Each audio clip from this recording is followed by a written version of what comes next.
en que todos al levantar la vista veremos una tierra que ponga libertad. Sonarán las campanas desde los campanarios y los campos desiertos volverán a granar.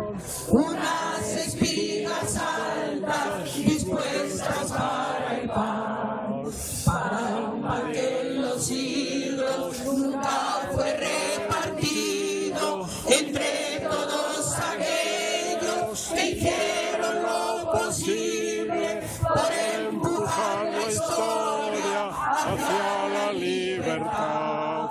Habrá un día en que todos al levantar la vista veremos una tierra que ponga libertad.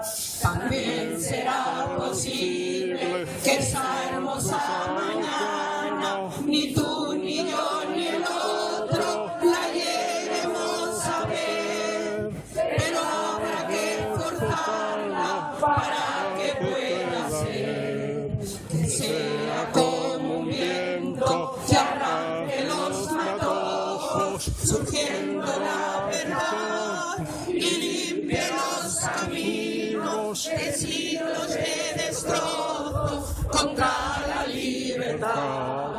Habrá un día en que todos salen